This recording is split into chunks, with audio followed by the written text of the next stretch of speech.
नमस्कार दोस्तों। क्या आप पश्चिम बंगाल से हैं और आपने हाल ही में अपनी वोटर लिस्ट चेक की और वहां स्टेटस में अंडर एजुडिकेशन जैसा कुछ लिखा आ रहा है या शायद नाम ही लिस्ट से गायब है? तो देखिए, ये जानकारी आपके लिए बहुत ही ज़रूरी है।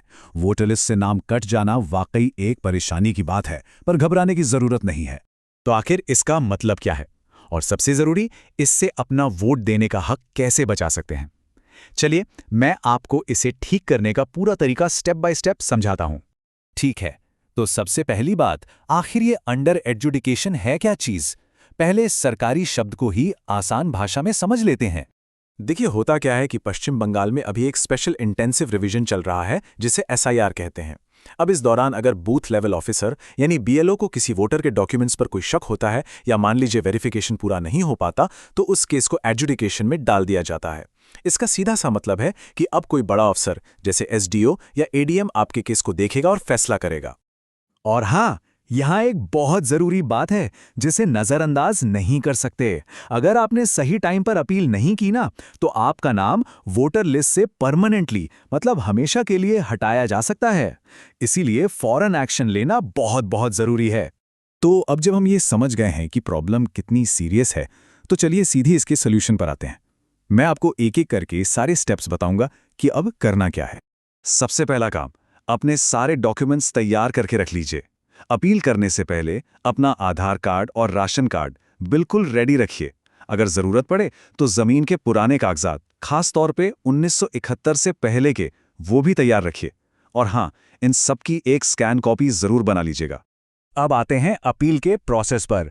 इसके 4 मेन स्टेप्स हैं, ध्यान से सुनिएगा। पहला, voters.eci.gov.in पर जाइए और अपना एपिक नंबर डालकर स्टेटस चेक कीजिए। दूसरा, पश्चिम बंगाल के वोटर्स के लिए एक ईसीनेट पोर्टल है, वहां सबमिट अपील का एक ऑप्शन मिलेगा, उसे यूज करना है। तीसरा, जो डॉक्यूमेंट्स आपने तैयार किए थे उन्हें अपलोड कर दीजिए। और चौथा, और ये सबसे ज़्यादा ज़रूरी स्टेप है, इसे मिस मत कीजिएगा, आपको अपने एसडीओ या डीएम ऑफिस जाना होगा और एपेलेट अथॉरिटी के पास एक लिखित अर्जी और अपने डॉक्यूमेंट्स जमा करने होंगे। दोस्तों, मैं ये बात फिर से दोहरा रहा हूँ, इसे बहुत सीरियस लीजिएगा। सिर्फ ऑनलाइन अप्लाई करके मत बैठ जाइएगा।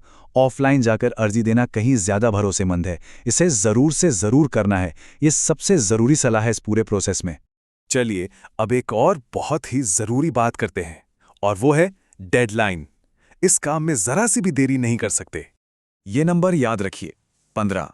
जी हाँ, सिर्फ 15 दिन। एक्शन लेने के लिए आपके पास सिर्फ और सिर्फ 15 दिन का वक्त है। इस बात को बिल्कुल भी हल्के में मत लीजिएगा। एक बात का खास ध्यान रहे, जिस तारीख को ऑर्डर आया है उसके 15 दिन के अंदर अंदर आपको अपील कर देनी है। अगर ये मौका हाथ से निकल गया तो यकीन मानिए, वोटर लिस्ट में नाम वापस जुड़वाना बहुत ही मुश्किल हो जाएगा। तो टाइम का ध्यान रखना सबसे जरूरी है। तो ठीक है, हमने काफ़ी कुछ समझ लिया। चलिए अब फटाफट सब कुछ समराइज करते हैं और देखते हैं कि आपका फाइनल एक्शन प्लान क्या होना चाहिए। तो देखिए, आपके पास 2 रास्ते हैं। एक है ऑनलाइन तरीका, जो आसान तो है पर सिर्फ उस पर डिपेंड नहीं रहना है। और दूसरा है ऑफलाइन तरीका, जो कि ज़्यादा भरोसेमंद है।